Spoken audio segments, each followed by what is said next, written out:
بسم اللہ الرحمن الرحیم۔ افسانہ آدھے گھنٹے کا خدا، تحریر کرشن چندر۔ ناظرین گرامی، آج پیش خدمت ہے کرشن چندر کا رومانیت سے بھرپور افسانہ آدھے گھنٹے کا خدا۔ یہ کہانی ہے دو دشمن خاندانوں کے ایک جوڑے کی، جو دشمن ہوتے ہوئے ایک دوسرے سے جنون کی حد تک محبت کرتے تھے۔ موگری 19-20 سال کی حسین و خوبصورت لڑکی، اور دوسرا سرگشتہ خمار و رسوم و قیود، گرانڈیل، دلیر اور سخت جان نوجوان کاشر تھا۔ دونوں الگ الگ گاؤں کے رہنے والے تھے، جن کے درمیان ساڑھوں جیسا بلند و بالا آسمان سے باتیں کرتا پہاڑ حائل تھا۔ پہاڑ کا ایک طرف بالکل صاف شفاف تھا، جبکہ دوسری طرف جو کاشر کا علاقہ تھا، گڈیالی گاؤں، یہاں سرسبز جنگلات تھے، ہرے بھرے ٹیلے اور تازہ پانی کے بہتے ہوئے جھرنے تھے۔ یہی وہ علاقہ تھا جہاں کاشر اور موگری چھپ چھپ کر ملا کرتے۔ موگری کون تھی؟ موگری جو سیب کے پھولوں کی طرح خوبصورت تھی، چمکتی ہوئی گہری سیاہ آنکھوں والی موگری، انگاروں کی طرح دہکتی ہوئی ہونٹوں والی۔ 19 برس کی موگری، وہ جب ہنستی تھی تو ایسا لگتا تھا گویا سیب کی ڈالیوں سے پھول جھڑ رہے ہیں۔ ایسی مہکتی ہوئی سفید ہنسی اس نے کسی دوسری لڑکی کے نہ دیکھی تھی، ہنسی جو سیب کے پھولوں کی یاد دلائے، یا اچانک پر کھول کر ہوا میں کبوتری کی طرح اڑ جائے، اور ذرا سے کھلے ذرا سے بند انگاروں کی طرح دہکتے ہوئے شریر ہونٹ۔ یہ سراپا جو کرشن چندر نے موگری کا کھینچا تھا۔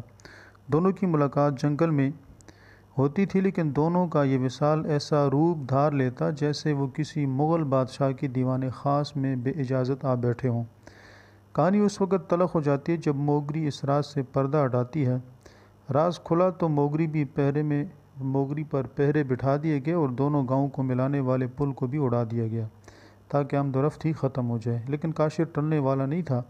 اس نے ندی کو تیر کر عبور کیا، اور کئی دن بھوکا پیاسا رہ کر اور سخت سردی کا مقابلہ کرتے ہوئے ساڑھو پہاڑ کے پار موگری کے گاؤں پہنچ گیا، اور ایک رات موقع پا کر موگری کے گھر میں چوری سے داخل ہو کر اس کے کمرے میں پہنچ گیا، جہاں موگری آرام سے سو رہی تھی۔ کاشر نے اسے سابقہ ناز و ادا بھرے انداز سے اسے دبوچ لیا۔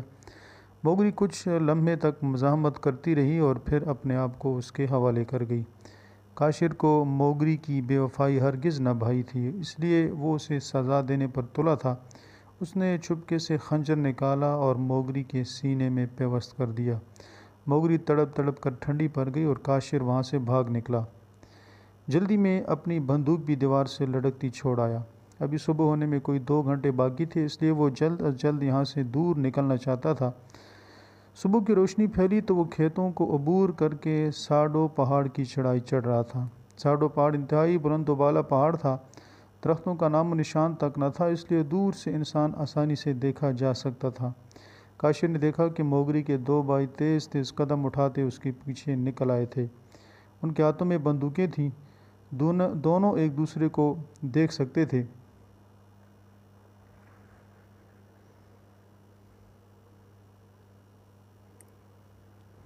لیکن کاشر ان کی پہنچ سے دور تھا۔ کاشر آہستہ آہستہ اوپر چڑھ رہا تھا اور خالی ہاتھ تھا، لیکن اسے یقین تھا کہ وہ ان کے ہاتھ نہیں آئے گا۔ ایک دفعہ وہ پہاڑ کے اس پار پہنچ جائے، پھر جنگل میں یہ لوگ اسے تلاش نہیں کر پائیں گے۔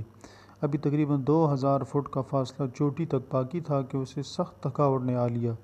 موگری کے بھائی بھی نیچے اسے نظر آ رہے تھے، لیکن اسے معلوم تھا کہ وہ 2 گھنٹے سے قبل ان تک نہیں پہنچ سکتے، لہٰذا وہ کچھ دیر سستانا چاہتا تھا۔ وہ ٹیک لگا کر بیٹھا تو نیند نے اسے جکڑ لیا۔ ایک بھاری آواز نے اسے نیند سے بیدار کیا تو دیکھا کہ اوپر پہاڑ سے ایک بڑا تودا نیچے کی طرف تیزی سے سرک رہا ہے۔ اس نے بڑی مشکل سے اپنے آپ کو اس تودے کے ملبے سے بچایا، لیکن پھر بھی وہ ملبے تلے دب گیا۔ پہلے تو اسے محسوس ہوا کہ وہ زندہ دفن ہو چکا ہے، لیکن پھر ہلنے جلنے پر وہ اپنے آپ کو نکالنے میں کامیاب ہو گیا، لیکن اس کی ایک ٹانگ بھاری پتھر سے ٹوٹ گئی تھی۔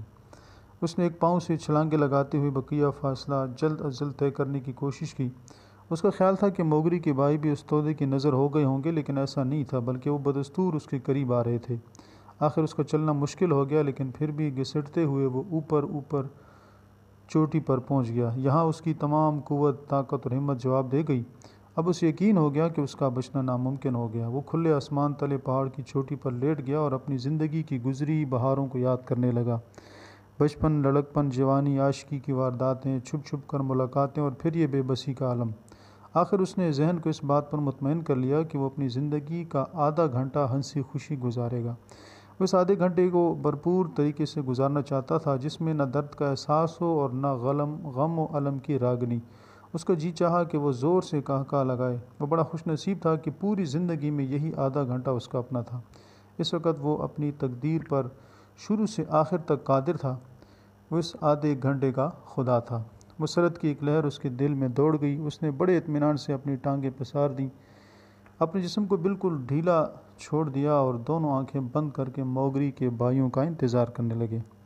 افسانے کا نام اور اس کا آغاز و انجام دونوں ہی نہایت دلچسپ ہیں۔ نام ایک کشش ہے اور آغاز ہنگامہ پرور، اور پھر بات سے بات نکلتے باقی کہانی بتائی گئی ہے۔ کہانی میں آخر تک تجسس قائم رہتا ہے، عشق کے جذبے میں شاعرانہ تخیل اور رومانیت کی فضا قائم ہے۔